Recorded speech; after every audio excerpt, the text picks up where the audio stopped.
জীবনটা আসলে কারোই তো একদম সবসময় পারফেক্ট থাকে না। সো ভালো খারাপ মিলিয়ে আলহামদুলিল্লাহ। এবং আল্লাহ তাআলা যে এত বড় বিপদের মধ্যেও মানুষের এত সমর্থন রেখেছে আমার জন্য, তার জন্য আমি আসলে মানুষের কাছেও কৃতজ্ঞ, আল্লাহর কাছেও কৃতজ্ঞ।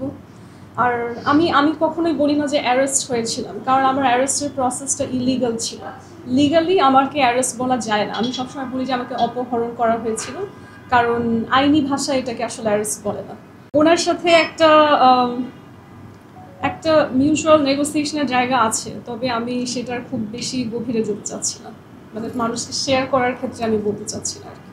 অ্যান্সারগুলো খুব ছোট ছোট হয়ে যায়। আমি যদিও অনেকবার অনেক জায়গায় বলেছি, তারপরে এই জায়গাটা একটু ক্লিয়ার করা প্রয়োজন যে আমার প্রফেশন কিন্তু মডেল না। এবং এই মডেলের উৎপত্তিটা কোন জায়গা থেকে হয়েছে সেটাও আমি জানি না। হয়তো আমার কোনো ছবি দেখে বা কারো বলায় মনে হয়েছে মডেল। আমার প্রফেশন হচ্ছে রাজনৈতিক প্রশিক্ষক, পলিটিক্যাল ট্রেনার। এবং এর বাইরেও আমার একটি সংগঠন রয়েছে, একটি আন্তর্জাতিক নেটওয়ার্ক রয়েছে, মিস বাংলাদেশ নামে আমি সেটাকে পরিচালনা করি। এবং এই মিস বাংলাদেশ আসলে ৬টি মহাদেশে কাজ করে, পৃথিবীর বিভিন্ন দেশের সাথে বাংলাদেশের একটা পজিটিভ সম্পর্ক তৈরি করা, কালচারাল ডিপ্লোমেসিতে কাজ করা এবং ক্লাইমেট অ্যাওয়ারনেস ডেভেলপ করা। এই জিনিসটা নিয়ে আসলে আমার প্রফেশনাল কাজ। এবং সৌদি রাষ্ট্রদূতের সাথেও আসলে আমার কাজের মাধ্যমেই দেখা হয়। ওনারই একজন পরিচিত ব্যক্তি, ওনার ফ্রেন্ড বলি বাট ফ্রেন্ড না আসলে, মানে ওনার ক্লোজ একজন অ্যাকোয়েন্টেন্স। উনি হচ্ছে আমার ব্যাপারে সৌদি রাষ্ট্রদূতের সাথে শেয়ার করে যে একজন নারী রয়েছেন যিনি ক্লাইমেট এবং উইমেন্স এম্পাওয়ারমেন্ট নিয়ে কাজ করেন। এবং সৌদি রাষ্ট্রদূতেরও কিছু প্ল্যান ওনাদের সৌদি আরবিয়ার, সেটা হচ্ছে নারীদেরকে আরও প্রোগ্রেসিভ করা।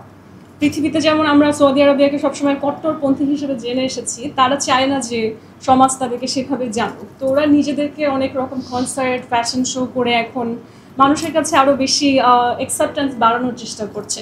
তো সেই চেষ্টার একটা মাধ্যমই ছিল আমার সাথে তার কোলাবোরেট করে কাজ করা।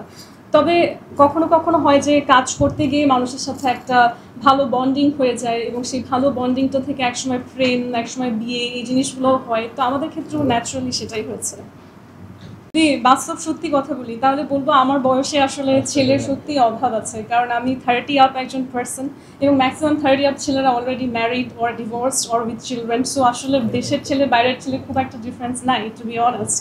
আর একটা বিষয় হচ্ছে যে সৌদি আরব স্পেশালি তারা হচ্ছে একটা মুসলিম কালচারে বড় হয়েছে, এবং আপনি খেয়াল করলে দেখবেন যে আমাদের সামাজিক যে সিস্টেম এবং আমাদের জামা কাপড়, আমাদের লুকস, চেহারা, গায়ের রং, আমাদের ব্যবহার, আমরা কীভাবে ফিল করি, কীভাবে এক্সপ্রেস করি, এই সব কিছুতে কিন্তু আসলে সৌদি আরবের সাথে বাংলাদেশের অনেক মিল রয়েছে। একটা পার্থক্য আছে সামাজিকভাবে, যে আমরা তাদেরকে অনেক ধনী দেশ হিসেবে জানি, বাংলাদেশকে আমরা অনেক গরিব দেশ হিসেবে জানি। এই সামাজিক অর্থনৈতিক পার্থক্য ছাড়া মানসিকভাবে কিন্তু আসলে একজন মুসলিম দেশের মুসলিম নাগরিকের সাথে আমাদের খুব একটা ডিফারেন্স নেই।